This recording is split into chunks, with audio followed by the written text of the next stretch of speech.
in the cold atmosphere. New Sarum. Shortly after Stefan and Gloria part ways for the evening, after a trip to Fletcher. Well, the area outside of Fletcher. They parted ways in the southern area of downtown. Gloria headed back home to her apartment,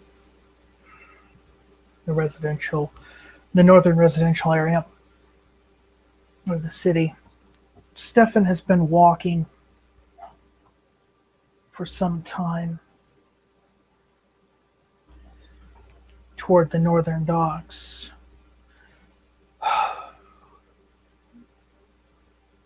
He's been on the edge of hunger for a couple days, only barely been able to sate his thirst. As he walks towards the northern docks and with his destination being the Obsidian Shore to try to find Axel, he realizes that first he should try to sate himself. He should take care of his needs to keep himself well fed. I'll make a perception alertness roll. Difficulty 8, I believe, for this area.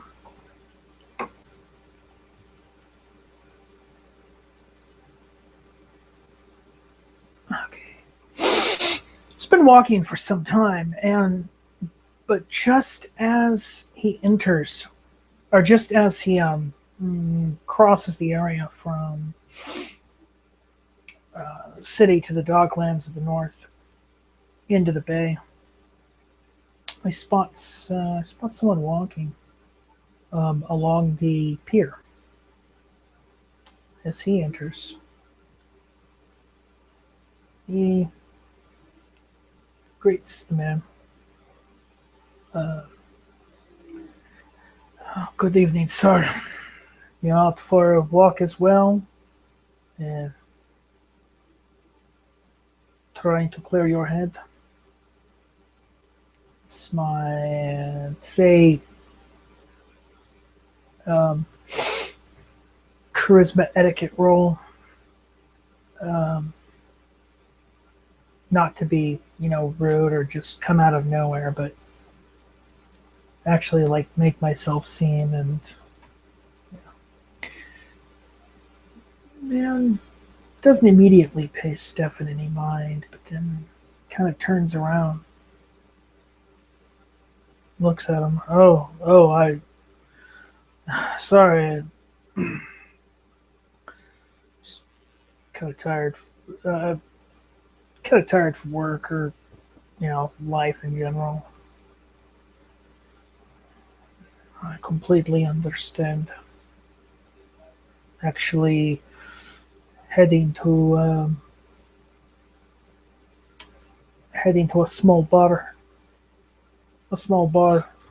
In this area of the docks.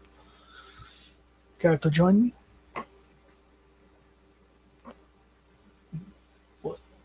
What place are you heading to?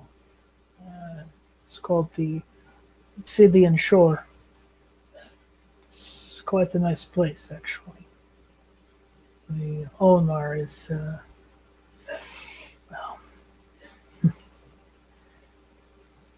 the owner knows his business quite well. You should check it out if you have not.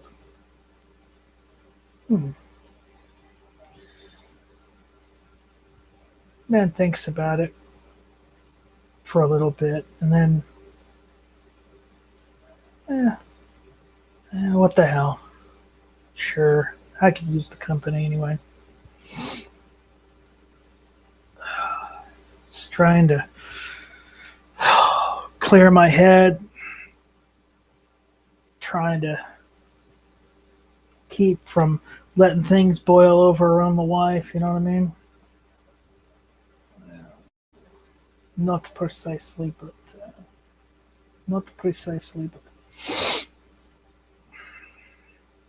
or not personally, but I am familiar with situations like that. No, eh, you know, sometimes, man, you just got to get out and take a walk. As the two make idle chit chat here and there, things that happen around the city, how things look for the coming year, general maybe sports BS. Stefan happens to mention the place he works at, the bar he works at. Uh, they eventually arrive at the Obsidian Shore. There's nobody else around except save the two of them. This area of the docks right now. The gas station is closed.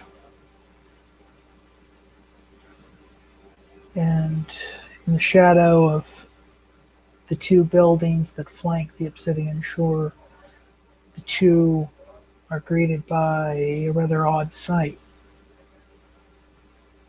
The sign clearly says Thursday, but they're open. It's before 2 in the morning. But the doors to the Obsidian Shore are locked. The lights are out. The shades are down. There's no sign of life. Stefan's seen this.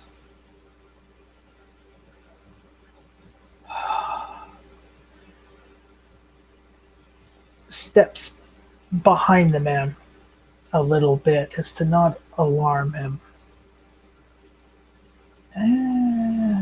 You. Yeah. The man turns around, kind of start. Oh, what are you doing? Oh, nothing. I was just checking, going to check around the side. Yeah. But it's closed. Why would you do that? The man kind of turns around, kind of looks at Stefan a little bit, like suspiciously. Look, I know the person who owns this place, and he usually keeps to a better schedule. Kind of freaking me out. Stefan takes a look at the man a little bit. They barely making eye contact.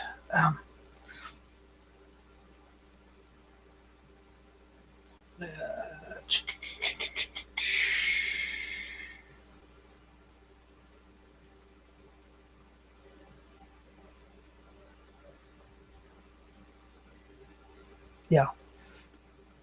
And thinking quick, he suspects that the man is getting uneasy. Look, just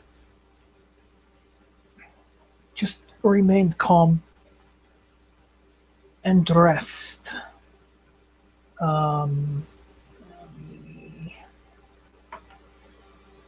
He's got decent freaking willpower, Jesus.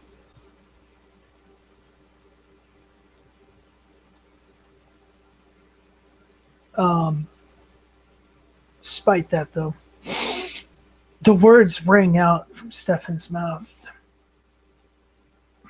uttered with quick thought, and the man feels a sudden wave of fatigue hit him unusually, and he just kind of slumps down against the wall of the Obsidian Shore. Stefan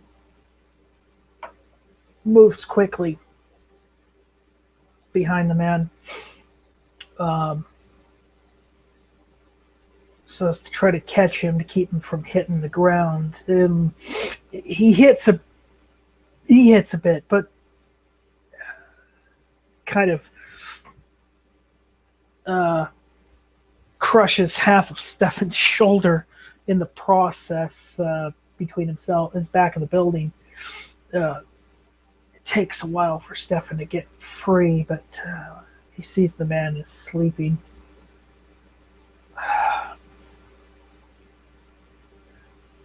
Not wasting an opportunity, though, given the Obsidian Shore is closed. Stefan grabs the man's arm and,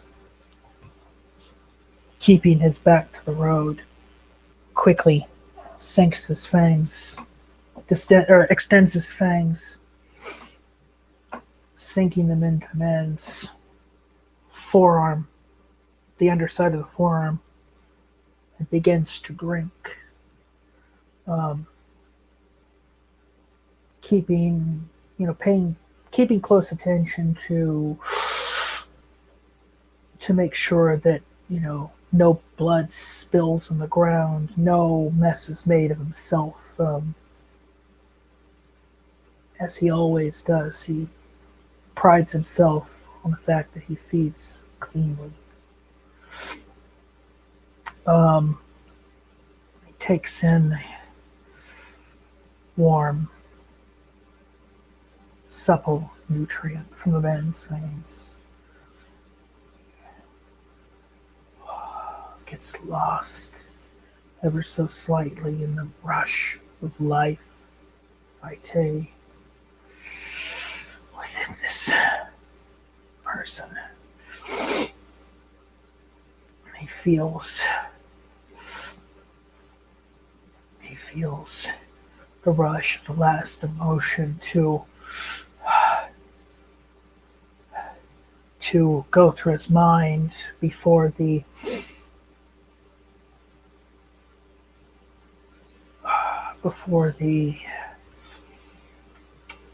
command behind the words rest. Or the words behind the command rest caused him to go slack and fall against the building in sitting position. And the apprehension when he noticed this man who he had been walking with for the past 15-20 minutes all of a sudden start acting strangely. Apprehension. But then all of that fades, and a sudden wave of euphoria comes over Stefan as he drinks a little more and a little more till he's had his fill. The ecstasy of the bite, ecstasy of the blood being drawn from his arm like an orgasm. And when Stefan has got that very last drop, those 2 points of blood is what Stefan will take. He raises his head after licking the wound closed, making sure there's no blood left on his arm or around on Stefan's lips.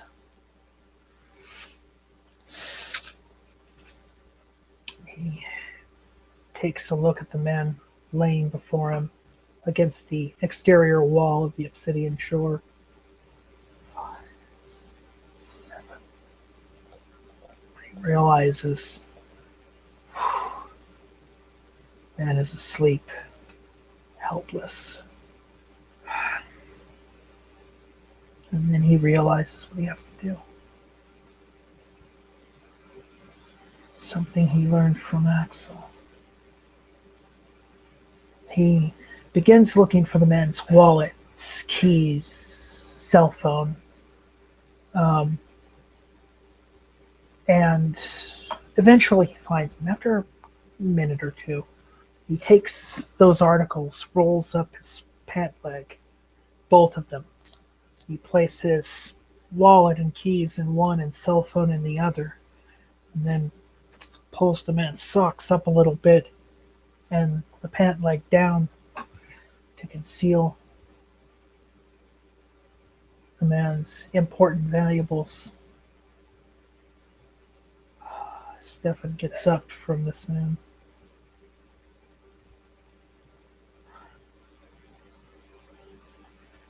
I am sorry.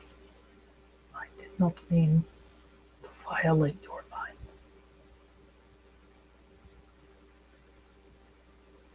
Places a hand on the man's shoulder, on the sleeping man, arresting man's shoulder.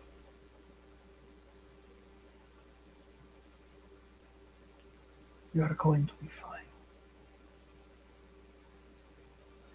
With that, Stefan turns and walks away from the Obsidian Shore, wondering why it is that Axel's place is closed. Where Axel is, begins to head south toward the historic district, across the bridge, slinking into the shadows of night, making his way towards the Church of St. Christina's.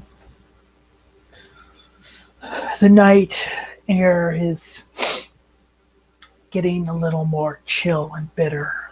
It starts to bite against his skin a little bit.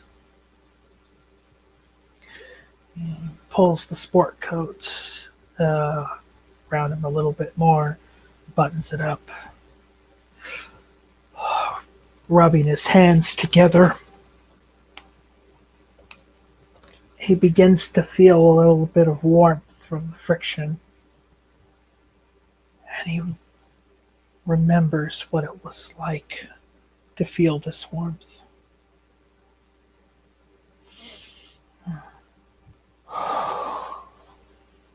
And without thinking, he blows a forced breath of air from his dead lungs into his hand, and his hands chill a little bit between that and the ambient temperature outside.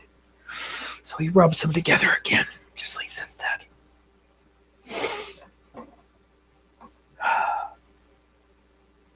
He begins to think of the words that the voice, the presence in those woodlands spoke. The only answer he could get. Tell Gideon, tell the others that soon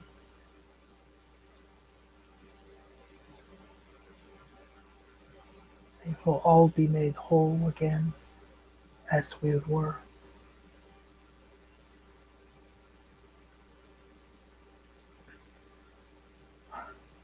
Stefan feels fear, possible death, or worse. Fear of another unknown, much like the two visits he had with the traveler, the Ujemnit.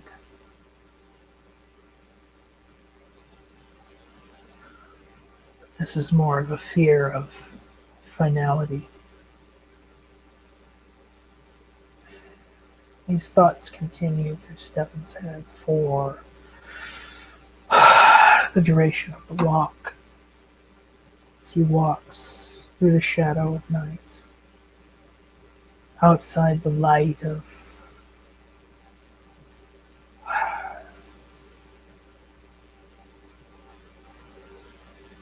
outside the light shining down on the street. He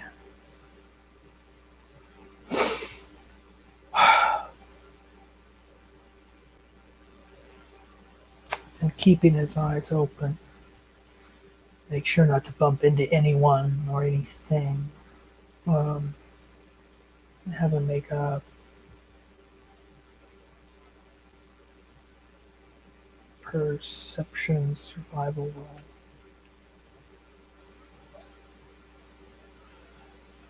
And as he's walking, he crosses through an alleyway. He sees an alley cat.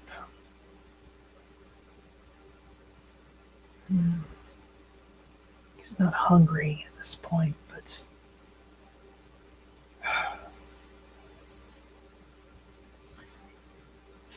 he needs a side. He needs something else to think about, something that's not going to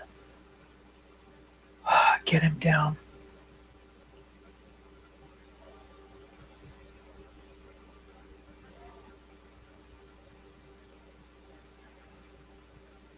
He lowers himself a little bit, listens even more, or listens very carefully to the footsteps, or better yet, listening to make sure that the absence of its footfalls, the silence of his passing remains as he moves closer and closer towards the cat.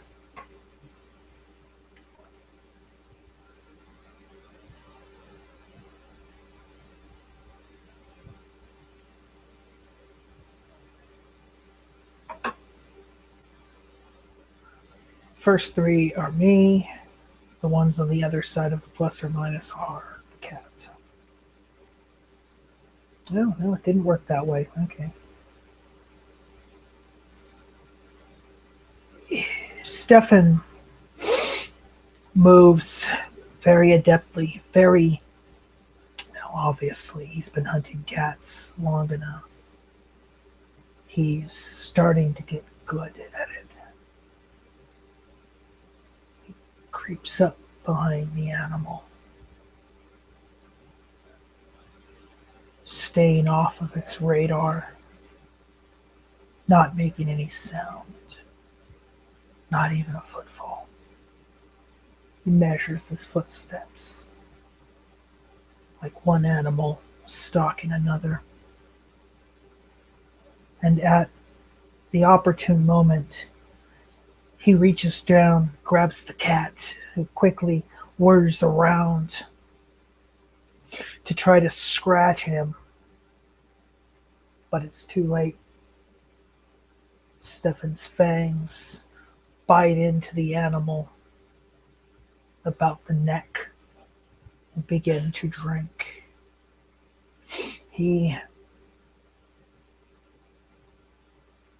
At first, the thought occurs to him, not too much. How much? How much can I drink without harming this creature? I will have him make a difficulty 9 intelligence plus medicine roll. Okay.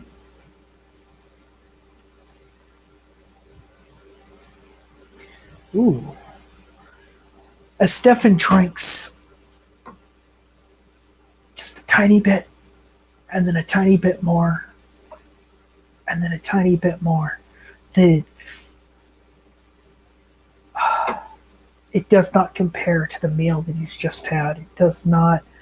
It pales. It's more vibrant than a dog. There's more energy, the emotion, the rage, fear coursing through the animal. It flavors the blood. It's almost as though he can taste the anger, the rage, the fear, the confusion. No. Flavoring the blood of the animal. But he does not drink as deeply as he could. 1/4 of a blood point. Just a little bit he takes, and then lifts his head, licking the wound on the animal closed. He releases the animal on the ground, and it scurries off. More like a wow. Stefan realizes at that point just how many it would take to save him from night to night. 4 cats without killing any of them.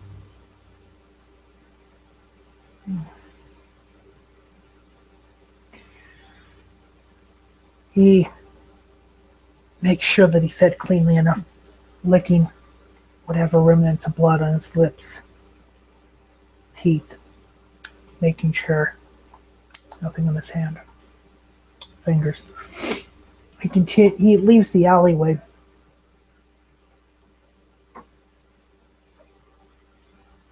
still sticking to the shadows. Yeah, it's fine. Continuing towards St. Christina's. He sees the last block before the church, walks along the side of the grounds towards the front gate. But before he enters the front gate, he looks up the halls of this blessed church.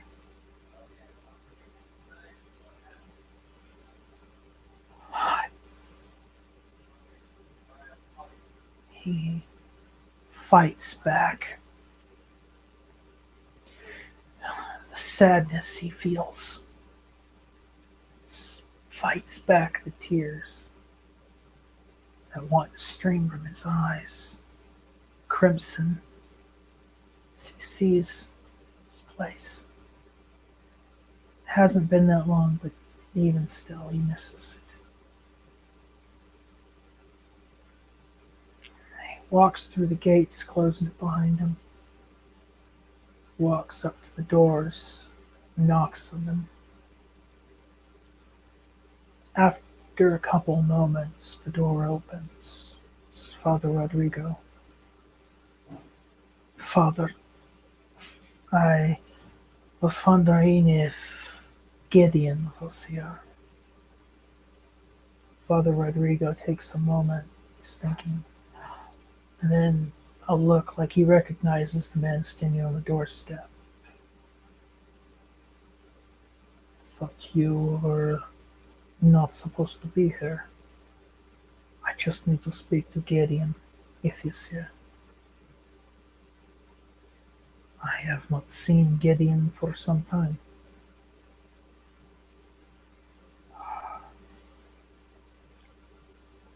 Thank you, Father. Thank you. You have a good evening. Stefan turns his back on the doors and begins heading back out of the courtyard toward the street, through the iron gate.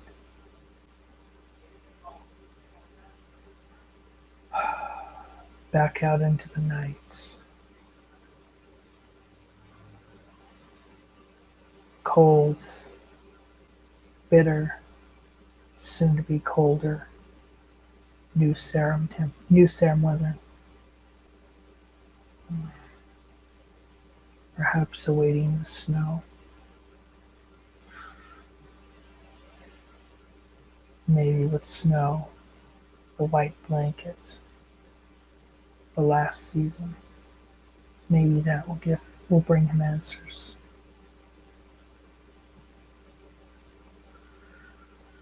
Stefan walks ahead, wanting to hang a little lower, but he raises it. He looks forward.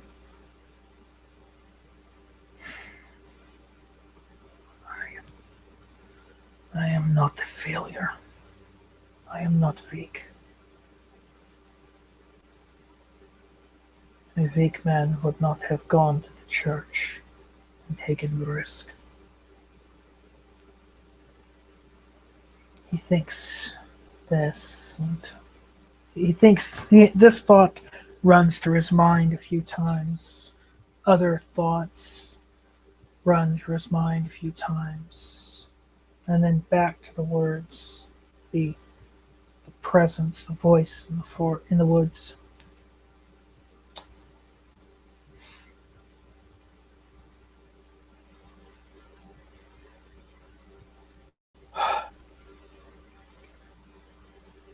Just takes faith. If I have faith, soon I will. Soon I will find the answer to the riddle. See. Shifts begins heading north again, back up into downtown. Back to his apartment.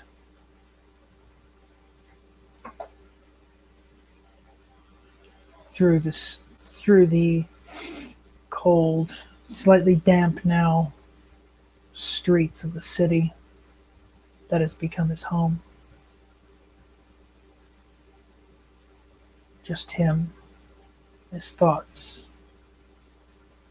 and nobody else.